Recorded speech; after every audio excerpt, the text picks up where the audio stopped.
how do you see this whole human IPO and the mandate chain thing changing the landscape and the dynamic? How, like people would make businesses moving forward? How would a new entrepreneur in the future would look like once mandate chain becomes one of the most used software as a blockchain where people are engaging?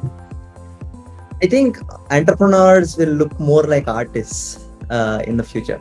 That's the shortest answer to that question, because now in the crypto world, right, in the sense, entrepreneurship will actually become a more creative game than maximization of shareholder value or blah blah blah blah, right? All the other essence, a CEO will not be picked based on how well he sort of puts himself in the boardroom, rather how creatively he can solve problems, right? So some fundamental priorities are going to shift from more artistic entrepreneurs can raise funds like this, attract people like this, build like this, versus a more cutout, process-driven CEOs who can sort of run their boardrooms really well and stuff like that. So, this kind of a funding strategy would definitely elevate more artsy people, artistically inclined entrepreneurship, in my view, right?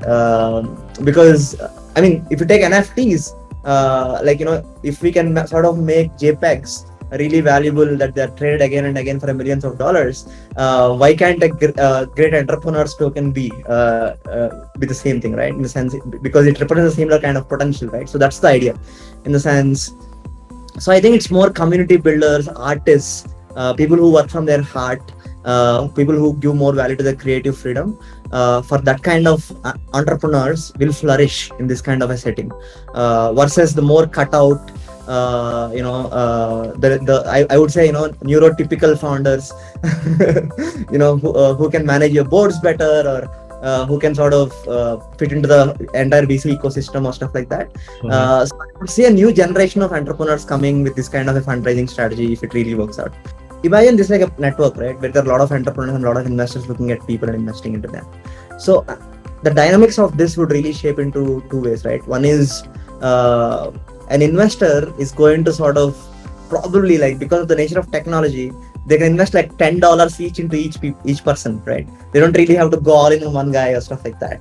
The entrepreneur also, because of the nature of technology, they can raise money from like 1,000 different people who are putting in $10 each literally into me, like 1,000 into 1,000 people in $10 is $10,000, right?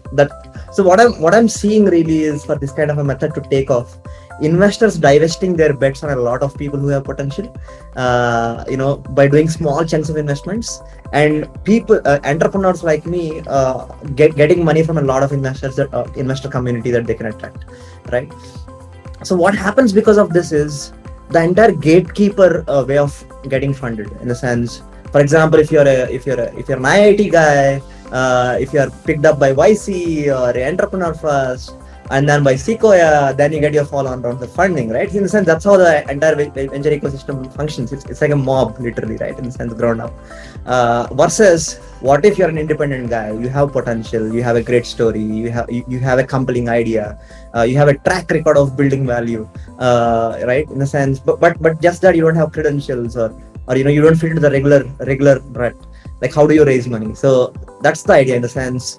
So when you tokenize human IPOs, what happens is a lot of investors will come into the game and a lot of entrepreneurs will come into the game, and both these parties interact on a new marketplace. This is exactly what we want to do on Mandate Network. So on Mandate Network, we want to solve the credibility layer first, the voting and credibility problem first, and then give rise to more applications like this, because we are taking care of credibility of people to a certain extent. So that's where Mandate chain fits into this whole equation. At least this is the change I'm hoping to see in the next 7 to 8 years. Let's see how it goes.